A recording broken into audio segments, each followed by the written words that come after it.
Dawn comes slowly to Versailles, the way it has come for more than 3 centuries, touching first the gilded statues in the gardens, then the endless windows of the western facade, and finally flooding through the 17 arched windows of the Hall of Mirrors, transforming the gallery into something that seems less architecture than captured light itself.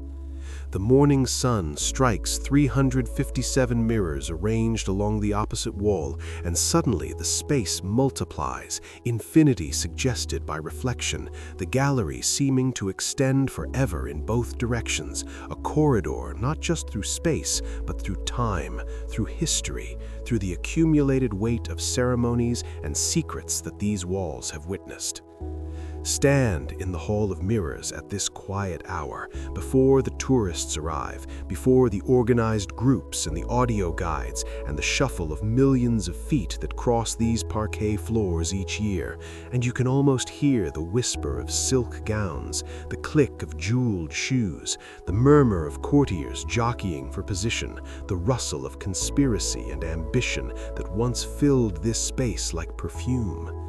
The mirrors throw light back and forth, creating an atmosphere that is both brilliant and somehow ethereal, as though the past and present occupy the same space, separated only by the thinnest membrane of time.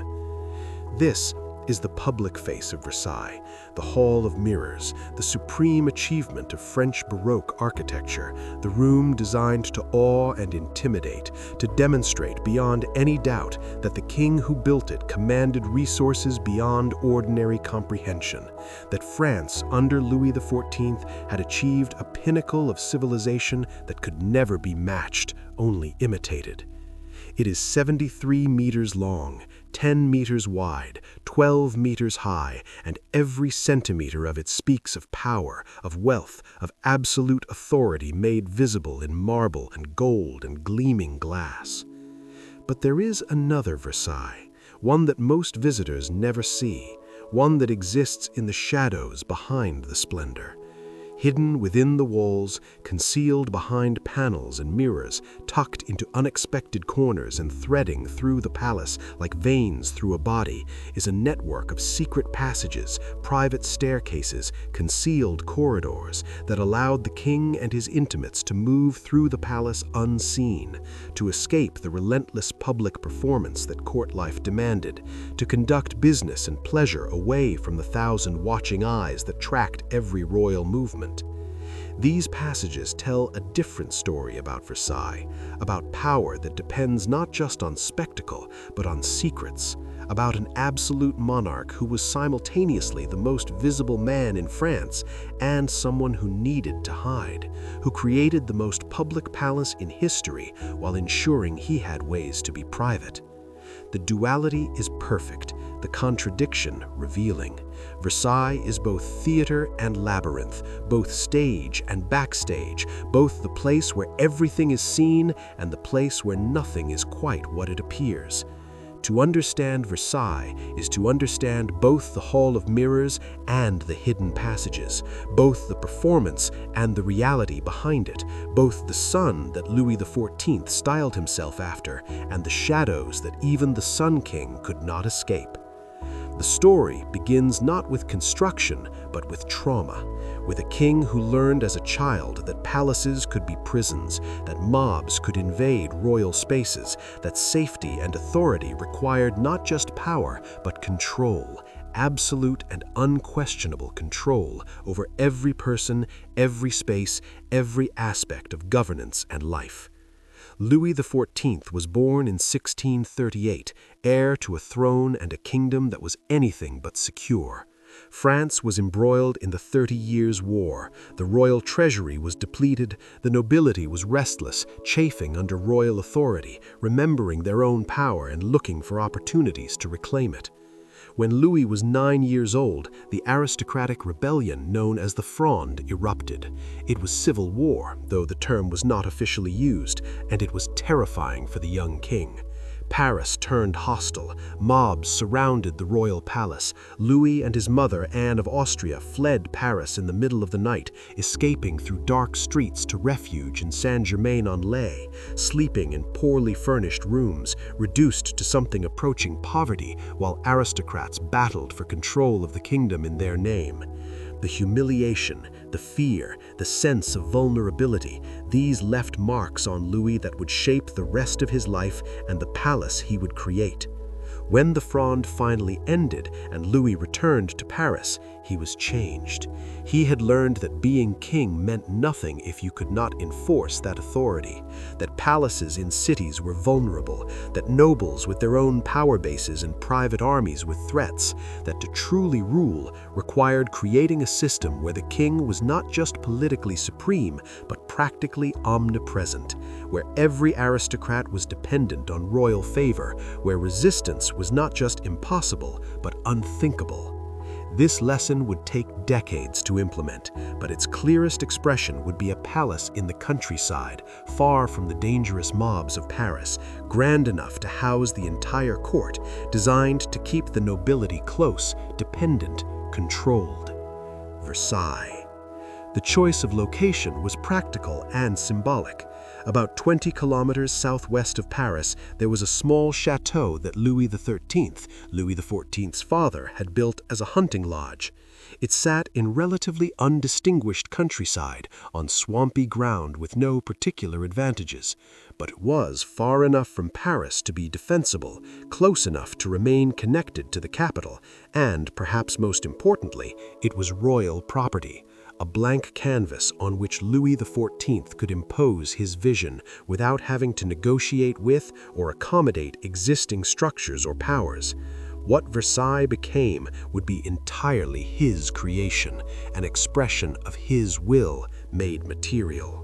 The transformation of Versailles from modest hunting lodge to the largest palace in Europe would take decades, require the labor of tens of thousands of workers, cost sums that nearly bankrupted France, and create something unprecedented, a palace that was also a government center, a city, a trap, and a stage for the performance of absolute monarchy.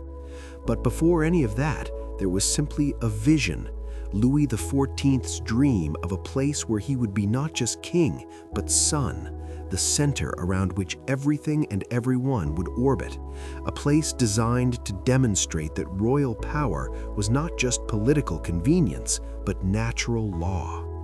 The king needed collaborators to realize this vision, and he chose brilliantly. 3 men would be primarily responsible for creating Versailles as we know it: Louis Lavaux, the royal architect, Charles Lebrun, the artist and decorator, and André Lenotre, the landscape designer. Each was a master of his craft, and together they formed a triumvirate of genius that worked in remarkable harmony despite their different temperaments and occasional clashes over precedence and resources. Louis Lavaux's challenge at Versailles was formidable. The existing hunting lodge was small, built of brick and stone in a style already becoming old-fashioned. Louis XIV wanted it expanded, but also wanted to keep elements of his father's chateau for sentimental and political reasons, honoring his predecessor while surpassing him.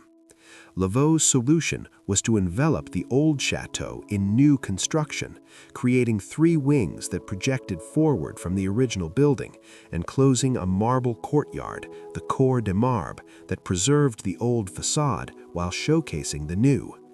The approach from Paris would lead visitors through increasingly grand spaces, a sequence of courtyards and buildings that demonstrated the hierarchy of the state with every step closer to the king's presence. Lavaux designed in the Baroque style that Louis favored, using classical elements, columns and pediments, and balanced proportions, but infused with movement and drama. The western facade, facing the gardens, stretched hundreds of meters, a horizontal emphasis that suggested power spreading across the landscape, dominating it, imposing order on it. The facade was rhythmic, window following window following window, creating a visual beat that was both monotonous and majestic, suggesting infinite resources and infinite control. This was architecture as statement, every window a sentence in a declaration that France under Louis XIV had achieved a golden age. Charles Lebrun served as the king's principal painter and artistic director for Versailles, responsible not just for creating art, but for conceiving the entire iconographic program that would make the palace a three-dimensional textbook of royal propaganda. Lebrun understood that Louis XIV wanted Versailles to be didactic, to teach every visitor about French glory and royal authority through visual means. Every ceiling painting, every sculpture, every decorative element needed to contribute to this message, creating a coherent narrative that equated Louis XIV with Apollo, the sun god, and France with classical civilization at its peak. Lebrun worked at astonishing scale, directing teams of artists and craftsmen who executed his designs across dozens of rooms. His style was academic, drawing on classical mythology and history for its subjects, rendering them with technical precision and dramatic flair. His paintings featured gods and heroes, battles and triumphs, allegories so complex they required guidebooks to fully interpret. But the message was always the same: Louis is glorious, France is supreme, opposition is futile. It was propaganda of the highest artistic quality, which made it all the more effective. André Lenotre, the landscape architect, faced perhaps the most daunting challenge of all. The grounds of Versailles were not naturally suited to grand gardens. The soil was poor, sandy in some places and swampy in others. There was no natural water source adequate for the elaborate fountains Louis XIV desired. The site was relatively flat, lacking the dramatic topography that gardens often exploited. But these problems only seemed to inspire Lenotre, who saw in them an opportunity to demonstrate human mastery over nature itself, to create a garden so perfect, so geometrically precise, so abundant with water and plant life that it would be clear that nature itself had been conquered and reorganized according to French rationality. Lenotre's gardens are vast, stretching for kilometers from the palace, organized along a central axis that leads the eye toward the horizon. They are formal, geometric, structured as outdoor rooms with walls of clipped hedges and ceilings of sky. The paths are straight, the plantings symmetrical, the fountains carefully placed to create visual and auditory focal points. Everything is controlled, measured, balanced. There are no accidents in Lenotre's gardens, no wild corners, no spaces left to chance. The garden is nature improved by man, nature made rational and beautiful through French genius. The three men, Lavaux, Lebrun, and Lenotre, worked for the same patron toward the same goal, but they were not without tensions. Resources were finite even for a king, and each believed his own domain most important. Lavaux needed funds for building materials and construction. Lebrun required money for gold leaf and expensive pigments and the wages of dozens of artists. Lenotre's demands were perhaps most extravagant of all, requiring the movement of millions of cubic meters of earth, the planting of thousands of trees, the engineering of complex hydraulics for fountains that would never naturally occur on this site. Louis XIV played them against each other at times, extracting maximum effort from each by making them compete for favor and funding. But the king also protected them, recognizing that his vision required their particular skills, that no one of them could create Versailles alone. He involved himself in details to a degree unusual for a monarch, reviewing plans, demanding changes, occasionally overruling his experts' advice, but more often supporting their ambitious proposals. Louis XIV understood that Versailles was his masterwork, the project that would define his reign, the place where his idea of monarchy would be made permanent in stone and glass and carefully pruned hedges. Building Versailles required overcoming challenges that were as much geographical as architectural. The site, though chosen for political reasons, was geographically problematic in almost every respect. The ground was marshy, prone to flooding, and supported by bedrock too deep to reach easily. The soil was poor, requiring massive importation of better earth for gardens. And most critically, there was no adequate water source for the elaborate fountains that were central to the garden design and to the symbolic program of showing French mastery over nature. The marshiness of the site caused problems from the beginning. Foundations had to be sunk deep, with workers laboring in wet conditions to create stable bases for the massive buildings Louis envisioned. Drainage was a constant concern, requiring extensive networks of underground pipes and channels to keep water from accumulating beneath buildings and gardens. The work was dangerous, with workers often standing in water, using tools that could slip, digging trenches that could collapse. Disease was rampant in these conditions, with malaria and other waterborne illnesses spreading through the labor camps. The human cost of building Versailles is difficult to calculate precisely because records were not kept with modern thoroughness, but contemporary accounts suggest that hundreds, possibly thousands of workers died during the construction. Accidents were common, from cave-ins to falls from scaffolding to injuries from heavy stones. Disease killed even more. The work camps were crowded, sanitation was primitive, and medical care was rudimentary at best. Workers came from across France, drawn by wages or compelled by corvée labor obligations, and many never returned home. They were buried in mass graves near the construction site, unmarked and forgotten, their sacrifice enabling the glory of Versailles. Louis XIV was not indifferent to these deaths, but neither did they stop the project. In the calculus of absolute monarchy, the lives of common workers weighed little against the imperative of creating a palace that would establish French supremacy and royal authority. Louis XIV occasionally expressed concern about conditions, ordering improvements in sanitation or safety, but the fundamental drive to complete Versailles as quickly as possible meant that dangerous practices continued and deaths accumulated. The gardens presented their own construction challenges. Lenotre's design required moving enormous quantities of earth to create the terraces, slopes, and level areas his geometric patterns demanded. Where the site was too high, earth was removed. Where it was too low, earth was brought in, transported by cart and wheelbarrow, shaped by hand and shovel into the precise contours the design required. Thousands of workers labored for years on this task alone, transforming the landscape from natural topography to formal garden geometry. The planting was equally ambitious. Lenotre specified thousands of trees, many of them already mature when planted, transported from nurseries across France and even from abroad.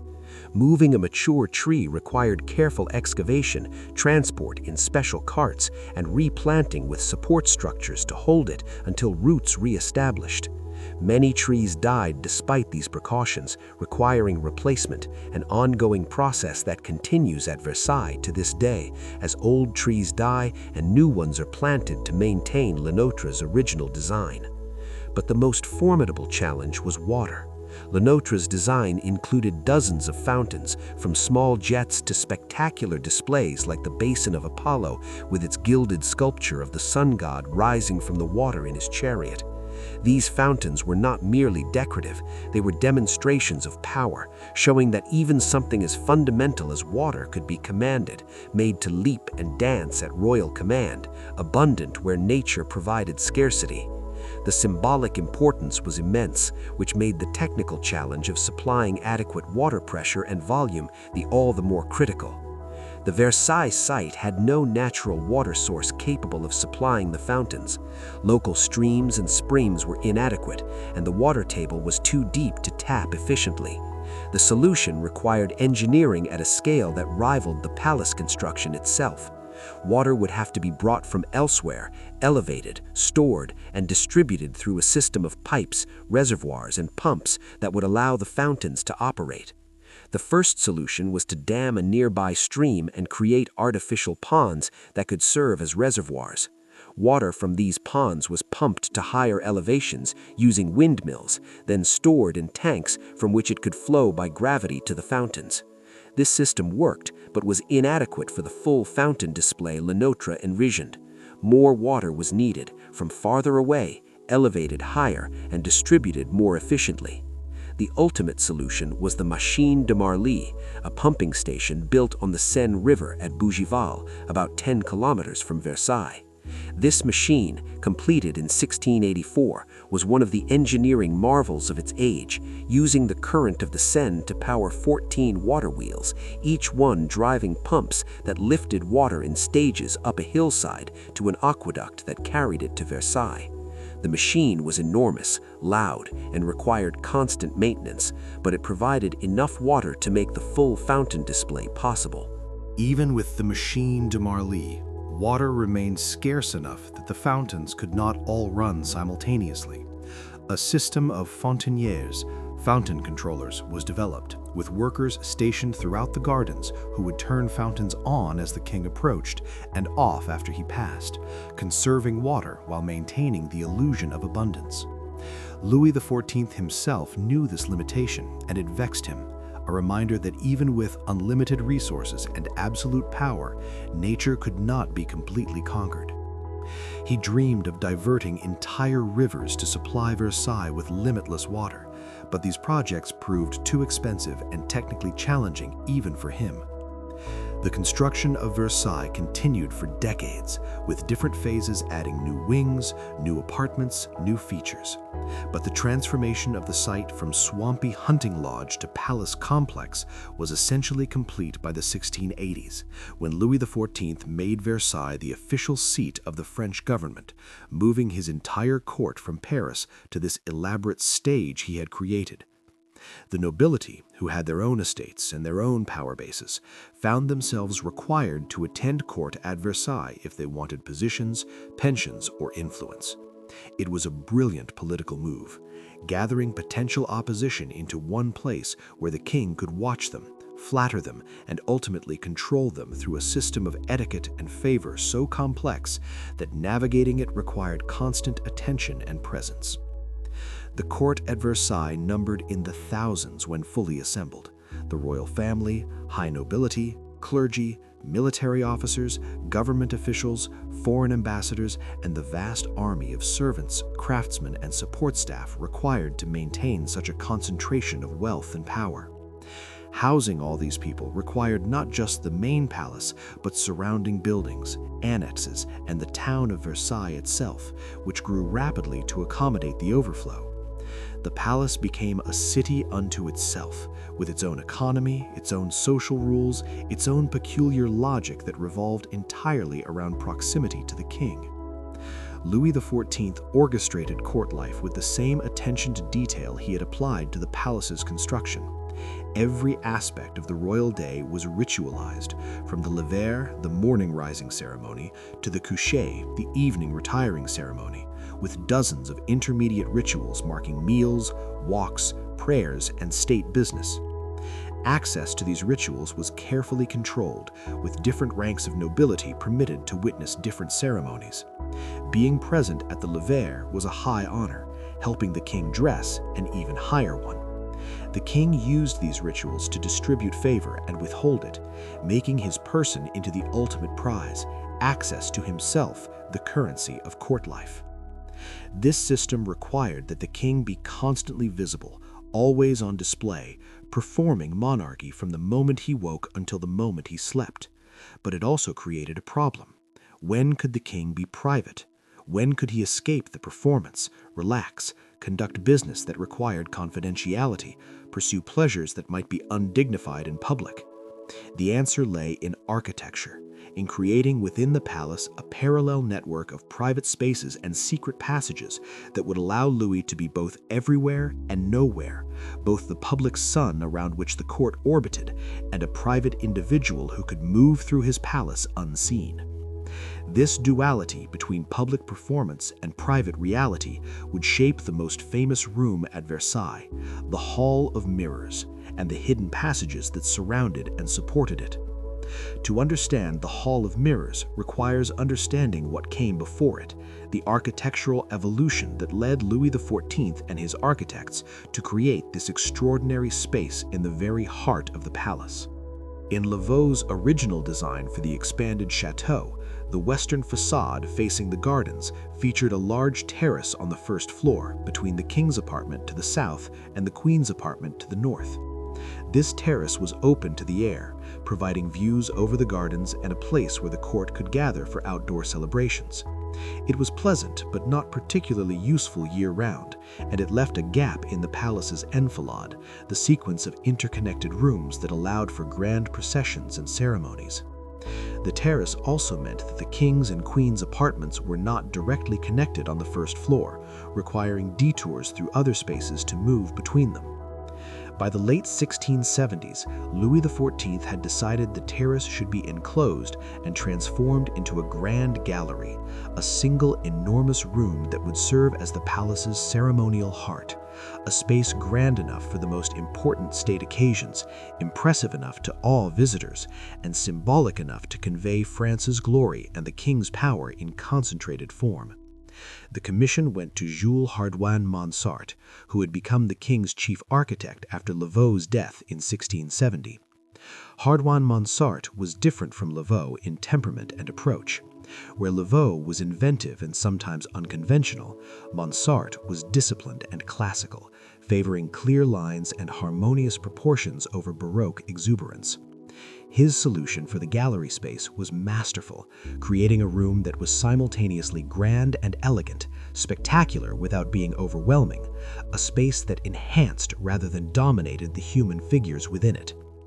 The Hall of Mirrors, as it came to be called, stretches 73 meters along the western facade, occupying the entire space where the terrace had been. On one side, 17 arched windows look out over the gardens, providing natural light and views of Lenote's geometric masterpiece. On the opposite side, 17 arched mirrors match the windows, reflecting both the natural light and the views, making the gallery seem twice its width and creating the illusion that the gardens extend infinitely in both directions. Between each arch mirror is pilasters of red marble, adding vertical rhythm and rich color contrast to the white walls and gilded details. The mirrors themselves were the room's most extraordinary and expensive feature. In the 17th century, large mirrors were rare and valuable, produced only in Venice through closely guarded techniques. A mirror the size of those in the Hall of Mirrors was virtually priceless, more valuable than a painting by a master, more costly than fine jewelry. The fact that Versailles would have not one but 357 such mirrors represented an expenditure so extravagant that it announced, more clearly than any proclamation, that France, under Louis XIV, commanded wealth beyond calculation. But the mirrors were more than luxury. They were political statement, technological achievement, and symbolic middle finger to Venice all at once. For to understand the Hall of Mirrors requires understanding the story of how France acquired the ability to make large mirrors in the first place, a tale of industrial espionage, bribery, and murder that reads like a spy novel and that demonstrates the lengths to which Louis XIV's ministers would go to establish French supremacy in every field, even mirror-making. Venice had held the European monopoly on fine mirror production for centuries, with the glassmakers of Murano perfecting techniques that allowed them to create larger, clearer mirrors than anyone else could produce. The techniques were state secrets, protected by Venetian law, with penalties up to and including death for any craftsman who revealed them. Venetian mirrors commanded enormous prices across Europe, and the Venetian Republic jealously guarded the industry that brought such wealth and prestige. Jean-Baptiste Colbert, Louis XIV's finance minister, and the man tasked with building French industry and reducing dependence on foreign luxury goods, decided that France must break the Venetian monopoly. If France was to be truly supreme, it must be able to produce its own mirrors, not just for Versailles, but for export, turning a deficit trade item into a profit center. But how to acquire the Venetian secrets? The answer was espionage. Colbert sent agents to Venice with money and promises, targeting Murano glassmakers, attempting to bribe them to defect to France. The operation required delicacy and persistence, for the Venetian authorities were vigilant against exactly this kind of poaching. But eventually, Colbert's agents succeeded, convincing several master glassmakers to flee Venice and bring their knowledge to France. The defectors were established in a royal manufactory, the Manufacture Royale de Glace de Miroirs, given homes, salaries, and protection, and set to work teaching French craftsmen the Venetian techniques. The Venetian Republic was furious when it discovered what had happened, and its response was harsh. Agents were sent to France to persuade or compel the defectors to return, with threats against their families who remained in Venice and promises of amnesty if they recanted. When persuasion failed, the Venetian agents resorted to more direct methods. At least one of the defecting glassmakers was poisoned, dying under mysterious circumstances that everyone understood as Venetian retaliation. But the others persevered, protected by French authorities and motivated by the generous terms Colbert had offered. By the time the Hall of Mirrors was under construction in the early 1680s, French mirror production was well established, capable of producing mirrors as large and fine as any from Venice. The Hall of Mirrors showcased this achievement, demonstrating that France no longer depended on Venice for luxury goods, that French industry and technology had caught up with and surpassed foreign competitors. The 357 mirrors were not just decoration, they were victory, each one a gleaming middle finger to the Venetian monopoly. The cost of the mirrors was still astronomical, even when produced domestically. The glass had to be cast, ground, polished, and silvered through processes that were labor-intensive and had high failure rates. Large mirrors were particularly challenging because any flaw in the glass became more visible at larger sizes, and because the silvering process, which involved dangerous mercury compounds, became less reliable on larger surfaces. Many mirrors had to be rejected as imperfect, driving up costs and timelines. Installing the mirrors presented its own challenges. They were fragile, heavy, and awkward to handle. Frameworks had to be built behind the pilasters to support them securely, and the mirrors had to be positioned precisely so that they aligned with each other and with the windows they reflected. The work required specialized craftsmen who understood both mirrors and installation, and it proceeded slowly, carefully over several years. But when finally completed, the effect was breathtaking. A room that seemed to capture and multiply light, that turned the gallery into a space of infinite reflection and impossible grandeur. The ceiling of the Hall of Mirrors received Charles Lebrun's full attention and genius, creating what would be his masterwork, the pinnacle of his career as court painter and propagandist for Louis XIV.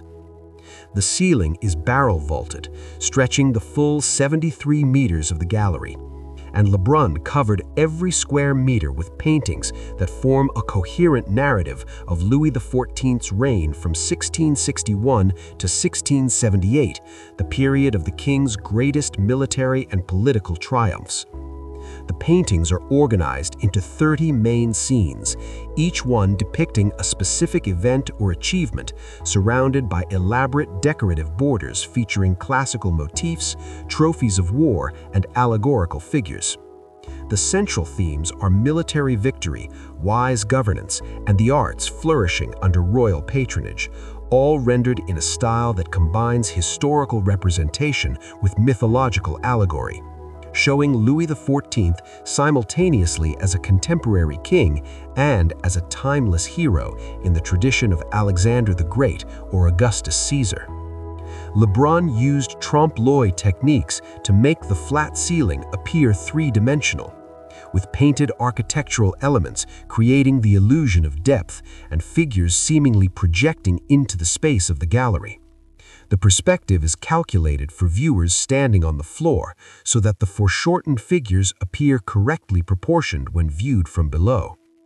This technique, perfected in Italian Baroque ceiling painting, creates an effect of figures floating above the viewer, divine or heroic presences hovering in the space between earth and heaven. The iconographic program is complex, requiring knowledge of classical mythology and French history to fully decode, but the overall message is clear enough even for those lacking specialized knowledge. Louis XIV is glorious. His reign is blessed by the gods. His victories are inevitable. His judgments are wise. And France under his rule has achieved a golden age. Each scene reinforces this message through different visual means, creating a cumulative effect of overwhelming royal propaganda. Some scenes depict specific historical events. The King Governs Alone shows Louis XIV taking personal control of government in 1661 after Cardinal Mazarin's death, surrounded by allegorical figures representing virtues. The Crossing of the Rhine depicts the French army's successful military campaign of 1672, with the king shown as a heroic general. The king giving orders to attack 4 fortresses simultaneously demonstrates his strategic genius. Alliance of Germany and Spain broken by France celebrates diplomatic victory. Other scenes are more allegorical, showing the king's virtues through mythological metaphors. Abundance and liberality, personified as classical goddesses, pour forth riches. The muses and the arts gather around the king, suggesting that culture flourishes under his patronage. Peace is depicted as a beautiful woman made possible by French military strength. The overall effect is to present Louis XIV as the culmination of classical civilization, the perfect monarch who combines military valor, political wisdom, and cultural sophistication in ways that surpass all previous rulers. Lebrun did not paint the entire ceiling himself, an impossibility given its scale and the time constraints. Instead, he worked as director of a large workshop, creating detailed designs that assistants and collaborators executed under his supervision. This was standard practice for large decorative projects in the period, and Lebrun was a master of delegation, able to maintain stylistic coherence across the work of dozens of different hands. The final result reads as a unified whole, Lebrun's vision even where other painters applied the actual paint. The work proceeded in stages from 1679 to 1684, with scaffolding erected in sections, allowing portions of the gallery to remain usable while work continued elsewhere. Louis XIV visited frequently, inspecting progress, commenting on designs, occasionally requesting changes. His involvement was detailed, reflecting both his genuine interest in art and his understanding that this ceiling was not mere decoration, but essential propaganda. The message that every visitor to Versailles would absorb, however unconsciously, as they walked the length of the gallery with their eyes drawn upward to the painted glories overhead. The Hall of Mirrors was not only decorated with mirrors and painted ceilings. The original furnishings were even more spectacular, though most have been lost to history, melted down or dispersed, leaving us to imagine their splendor through contemporary descriptions and a few surviving pieces. The most extraordinary elements were the silver furnishings, solid silver furniture that made the Hall of Mirrors not just grand, but literally priceless, a room where even the chairs and tables were made of precious metal. The silver furniture included massive tables, candelabras standing over 2 meters tall, huge planters for orange trees, and even a throne, all crafted from solid silver, chased and embossed with elaborate decoration. The amount of silver represented was staggering, measured in tons, not kilograms, and the craftwork was exquisite, each piece a sculpture in its own right. The silver gleamed in the light reflected from the mirrors, creating an effect of luxury so extreme it verged on the surreal, a room where nothing was merely decorative, where every element was precious, where wealth was piled on wealth until the mind could barely process the excess. Contemporary visitors to Versailles invariably commented on the silver furniture, often with a mixture of awe and discomfort. The awe is easy to understand. Such concentration of wealth was unprecedented, demonstrative of power and resources beyond normal conception. The discomfort was perhaps less conscious but no less real. There was something unsettling about furniture made of silver, something that suggested that normal hierarchies of use and value had been inverted, that Louis XIV inhabited a world so different from ordinary experience that even basic objects had become transformed into precious metal. The silver furniture served political purposes beyond mere display.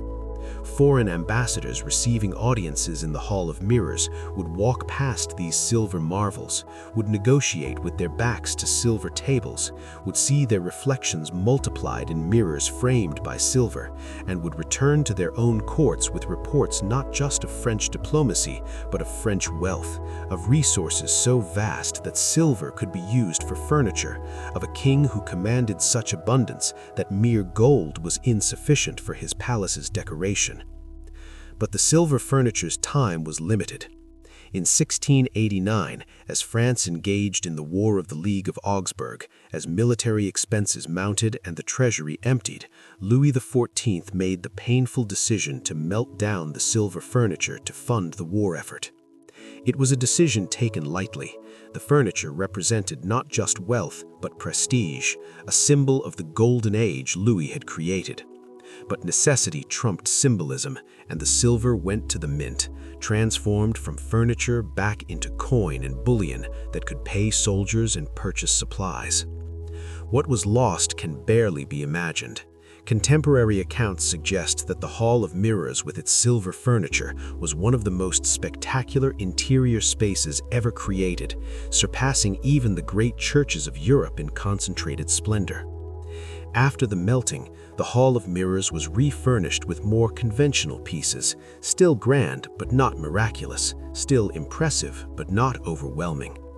The room retained its architectural magnificence, its mirrors and its painted ceiling, but something of its original power was gone, melted away to finance a war that ultimately France would not win.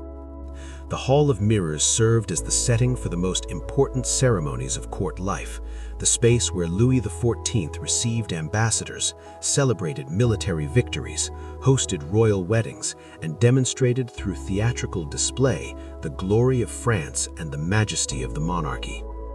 Understanding how the hall was used requires understanding the carefully choreographed nature of court life at Versailles, where every event was planned, every movement considered, every detail designed to reinforce the message of royal supremacy.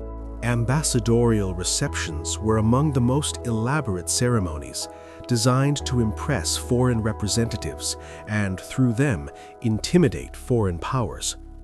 When an ambassador came to present his credentials, he would enter Versailles through a series of spaces of increasing grandeur, each courtyard and antechamber preparing him for the climactic moment when he would be admitted to the king's presence.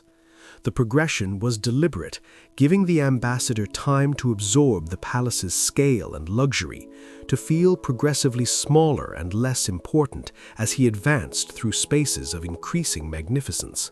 The final approach would bring the ambassador through the Hall of Mirrors, where the full court would be assembled, hundreds of courtiers in their finest dress, arranged in precise order of precedence, silent and watchful.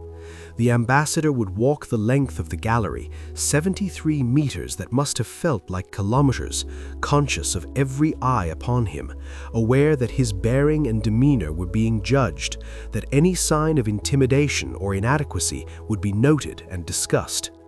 The mirrors multiplied the watching figures, creating the impression of even greater numbers, of an infinite court stretching away in reflection, a crowd that could not be counted or comprehended.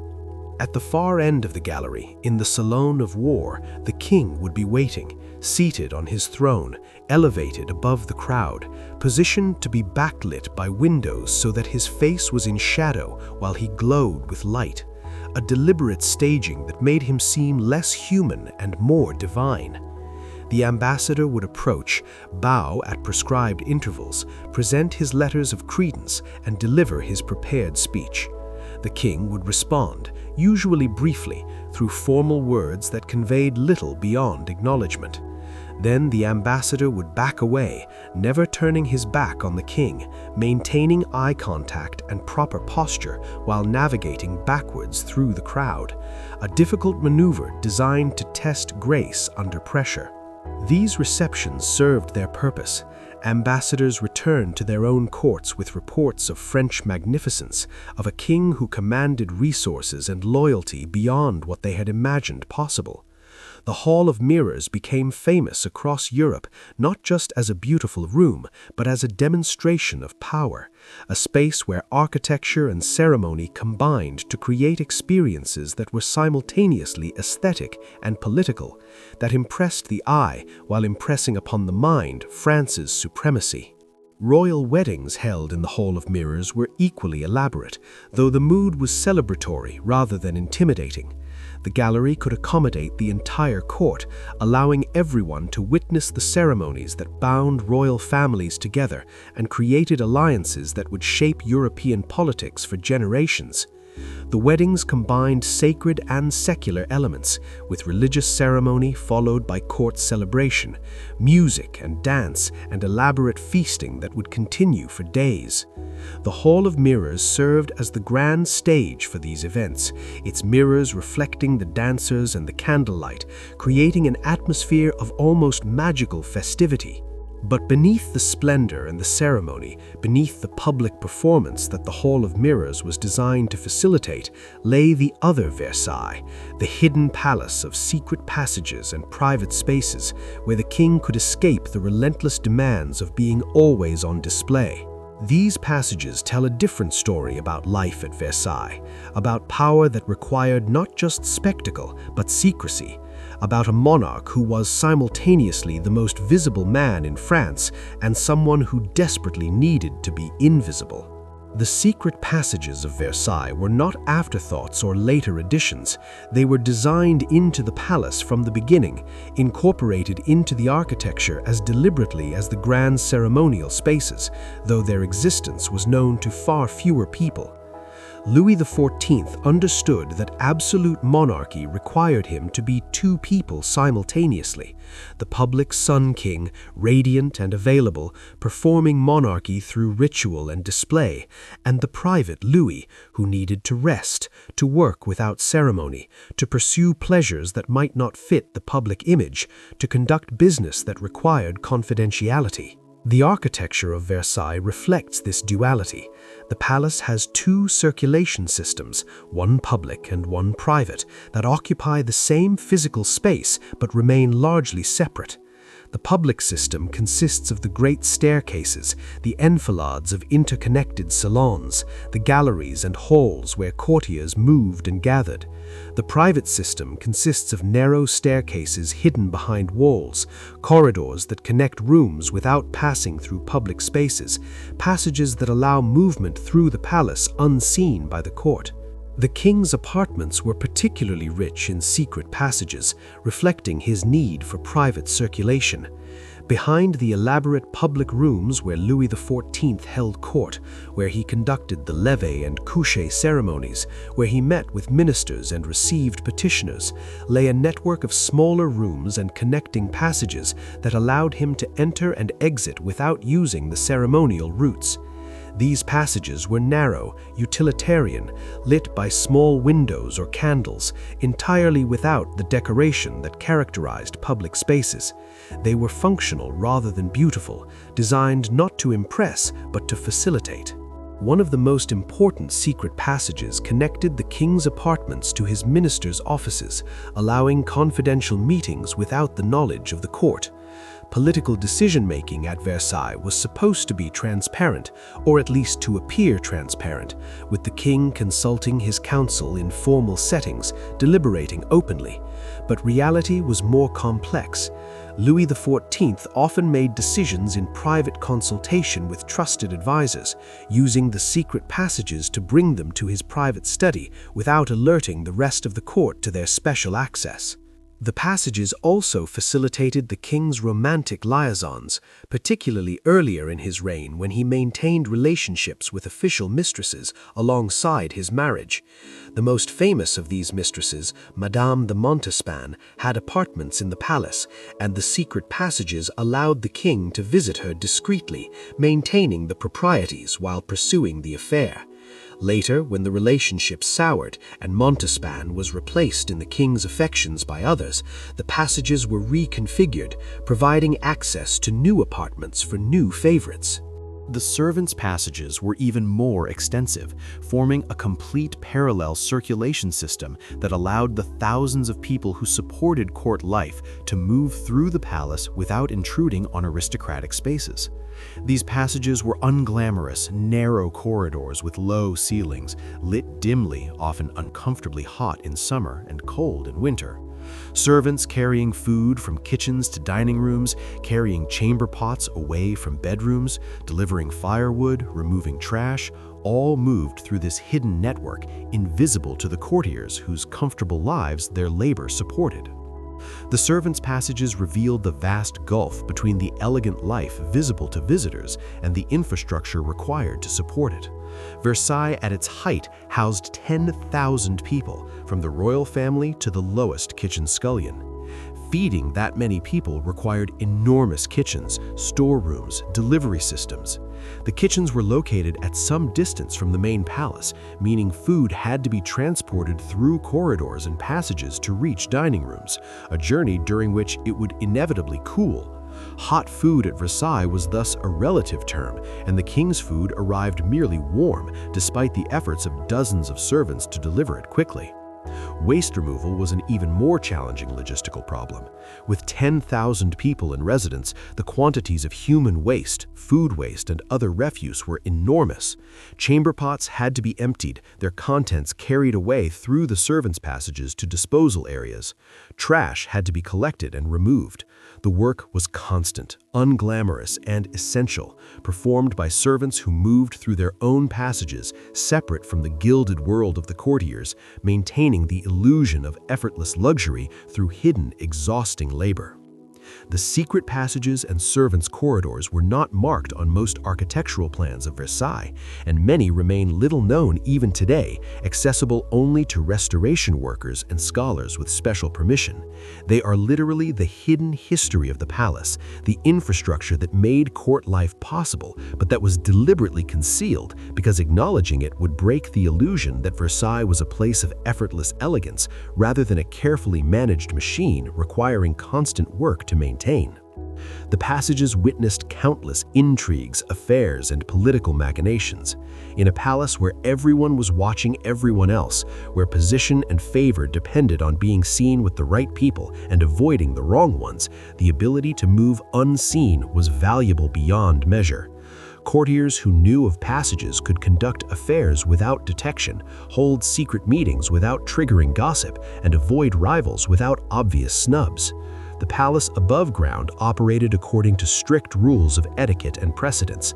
The palace below ground, in the passages, operated according to different rules entirely, rules of secrecy and discretion, of information control and strategic invisibility. Louis XIV himself sometimes used the passages to observe his court without being observed, to eavesdrop on conversations, to gauge opinion and loyalty. The absolute monarch who demanded total visibility from his subjects reserved for himself the right to be invisible, to move through his palace as an unseen presence, watching and listening. This surveillance was not systematic or constant, but the possibility of it, the knowledge that the king might be nearby and unseen, added another layer to court psychology, another reason for caution in speech and behavior. The most famous story of the passages involves Marie Antoinette during the Revolution, but before we reach that tragic finale, we must first understand how the passage system evolved under Louis XV and Louis XVI, who modified and expanded it according to their own needs and temperaments, creating even more elaborate networks of private circulation that reflected changing ideas about monarchy and privacy as the Enlightenment progressed. Louis XV, who succeeded his great-grandfather Louis XIV in 1715 at age 5, inherited a palace designed for the Sun King's particular brand of theatrical monarchy. But Louis XV was a different personality, more private, less comfortable with the constant public performance that Versailles demanded. As he matured and took personal control of government, he commissioned extensive modifications to his apartments, creating what became known as the Petit Appartement, smaller private rooms that contrasted with the Grands Appartements, where ceremonial court life occurred. The Petit Appartement were Louis XV's retreat from court, spaces where he could relax, pursue hobbies, entertain intimate friends without the formality required in public spaces. They included a library, a workshop where the king indulged his interest in metalworking and locksmithing, small dining rooms, and private studies. These rooms were exquisitely decorated, but on a smaller scale than the state apartments, with an emphasis on comfort and personal taste rather than overwhelming grandeur. Connecting the Petit Appartement to the rest of the palace was an elaborate system of private staircases and passages that Louis XV expanded significantly beyond what his predecessor had built. These passages allowed the king to move between his private world and his public duties without traversing the court-filled staterooms. They also allowed selected favorites, particularly his official mistress, Madame de Pompadour, to access his private apartments without being seen by the court, maintaining discretion about relationships that, while acknowledged, were not meant to be visually witnessed. Madame de Pompadour wielded considerable influence over Louis XV, advising on political appointments, artistic commissions, and foreign policy. She lived in apartments within Versailles, connected to the king's private spaces by secret passages, allowing them to meet without public observation. After Pompadour's death, her successor, Madame du Barry, inherited similar apartments and similar access, the physical architecture of secret passages enabling and facilitating the power of royal mistresses who held no official position but shaped policy through intimate influence.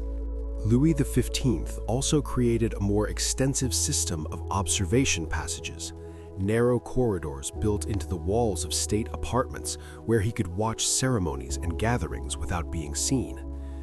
These passages had small openings disguised as decorative elements through which the king could observe his court, monitoring their behavior, their interactions, their loyalties. This surveillance was sporadic rather than systematic, but the knowledge that it was possible affected court behavior, adding another layer of self-consciousness to the already highly regulated social performance. The expansion of secret passages under Louis XV reflected broader changes in aristocratic culture during the Enlightenment, with increasing emphasis on privacy, intimacy, and personal life as distinct from public role. The grand Baroque ideal of Louis XIV's reign, where monarchs were always on display, performing their divine right through constant visibility, gave way to a more nuanced understanding of monarchy that acknowledged private life, personal relationships, and the need for spaces where performance could cease. Louis XVI, who succeeded his grandfather Louis XV in 1774, continued the trend toward privacy, though his modifications were less extensive. Louis XVI was interested in mechanical devices and locks, pursuing these hobbies in private workshops accessed through secret passages. He also valued time alone with his wife Marie Antoinette, away from the prying eyes of court, and the passages facilitated this domestic privacy within a palace designed to make privacy nearly impossible. Marie Antoinette herself commissioned extensive renovations to her apartments, creating more private, comfortable spaces that reflected emerging neoclassical taste and that gave her refuge from the oppressive etiquette of court life.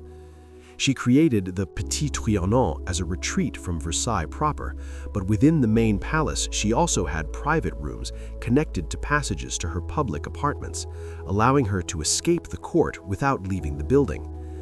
These modifications provoked criticism from courtiers who resented the queen's privacy, seeing it as a rejection of court society and evidence of the foreign queen's contempt for French traditions.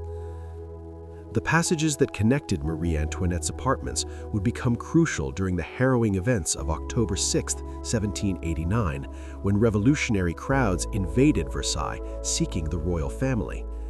On that morning, as a mob surged through the palace's courtyards and into the building itself, a servant rushed through the secret passages to warn Marie Antoinette that revolutionaries were approaching her bedroom. She fled through a hidden door, racing through narrow passages in her nightgown, reaching the king's apartments moments before the mob broke down her bedroom door.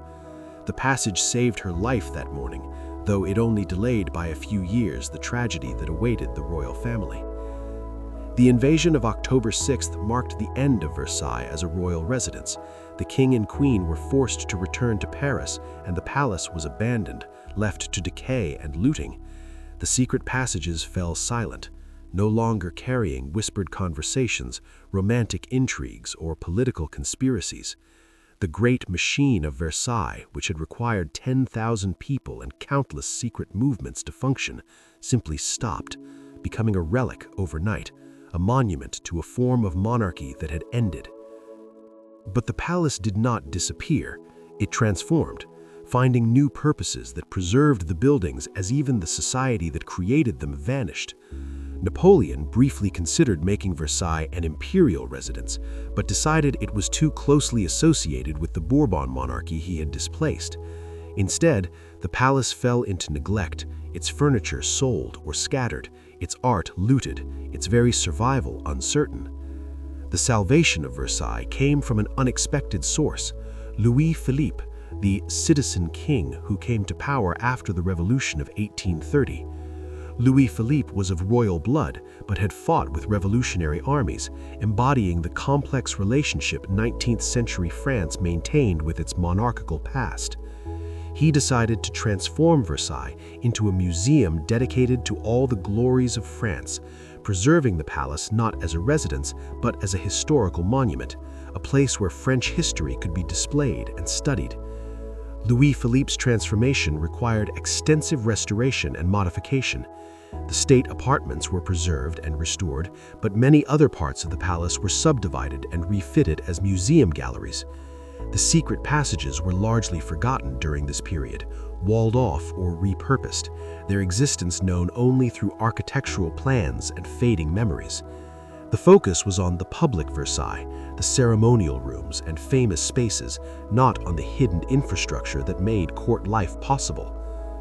The Hall of Mirrors survived this period relatively intact, though it was no longer maintained with the care lavished during the monarchy. The mirrors grew dim with accumulated grime. The painted ceiling darkened as candle smoke residue and age dulled the pigments. The parquet floors wore down under the feet of museum visitors, who came in increasing numbers as the 19th century progressed and tourism became a popular middle-class activity. Versailles became one of France's premier tourist destinations, a place where citizens of the Republic could view the splendor and excess of the monarchy their grandparents or great-grandparents had overthrown. The Hall of Mirrors gained new historical significance in 1871 when the German Empire was proclaimed there following Prussia's victory in the Franco-Prussian War. The choice was deliberate and insulting, using the room that symbolized Louis XIV's triumph over German states to celebrate German unification under Prussian leadership. French national humiliation at this event, conducted in their most symbolic space, fueled resentment that would simmer for decades. That resentment found satisfaction in 1919, when the Treaty of Versailles officially ending World War I was signed in the Hall of Mirrors. The choice was again deliberate, reversing the 1871 proclamation, using the same space to impose harsh peace terms on defeated Germany. The ceremony brought world leaders to Versailles, filling the Hall of Mirrors with diplomats and journalists, photographs capturing the moment when the old European order officially ended and a new, uncertain peace began. The treaty signed that day would prove deeply flawed, contributing to conditions that sparked World War II. But in the moment, it seemed a triumph, France reclaiming its sacred space and imposing terms on the enemy who had violated it. The 20th century brought renewed attention to Versailles as a historical monument requiring preservation. Major restoration campaigns were launched, particularly after World War II, to repair war damage, reverse centuries of deterioration, and restore the palace's appearance to something approaching its 18th century splendor. These efforts involved extensive historical research, studying contemporary accounts and inventories to understand what had been lost, commissioning replica furnishings where originals were gone, and using modern conservation techniques to stabilize and protect fragile materials. Louis XV also created a more extensive system of observation passages, narrow corridors built into the walls of state apartments where he could watch ceremonies and gatherings without being seen. These passages had small openings disguised as decorative elements through which the king could observe his court, monitoring their behavior, their interactions, their loyalties. This surveillance was sporadic rather than systematic, but the knowledge that it was possible affected court behavior, adding another layer of self-consciousness to the already highly regulated social performance.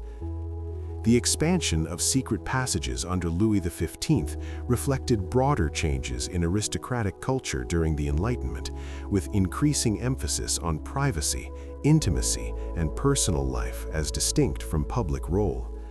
The grand Baroque ideal of Louis XIV's reign, where monarchs were always on display, performing their divine right through constant visibility, gave way to a more nuanced understanding of monarchy that acknowledged private life, personal relationships, and the need for spaces where performance could cease. Louis XVI, who succeeded his grandfather Louis XV in 1774, continued the trend toward privacy, though his modifications were less extensive. Louis XVI was interested in mechanical devices and locks, pursuing these hobbies in private workshops accessed through secret passages. He also valued time alone with his wife Marie Antoinette, away from the prying eyes of court, and the passages facilitated this domestic privacy within a palace designed to make privacy nearly impossible. Marie Antoinette herself commissioned extensive renovations to her apartments, creating more private, comfortable spaces that reflected emerging neoclassical taste and that gave her refuge from the oppressive etiquette of court life. She created the Petit Trianon as a retreat from Versailles proper, but within the main palace she also had private rooms connected by passages to her public apartments, allowing her to escape the court without leaving the building. These modifications provoked criticism from courtiers who resented the Queen's privacy, seeing it as a rejection of court society and evidence of the foreign queen's contempt for French traditions. The passages that connected Marie Antoinette's apartments would become crucial during the harrowing events of October 6, 1789, when revolutionary crowds invaded Versailles seeking the royal family. On that morning, as a mob surged through the palace's courtyards and into the building itself, a servant rushed through the secret passages to warn Marie Antoinette that revolutionaries were approaching her bedroom. She fled through a hidden door, racing through narrow passages in her nightgown, reaching the king's apartments moments before the mob broke down her bedroom door. The passage saved her life that morning, though it only delayed by a few years the tragedy that awaited the royal family. The invasion of October 6th marked the end of Versailles as a royal residence.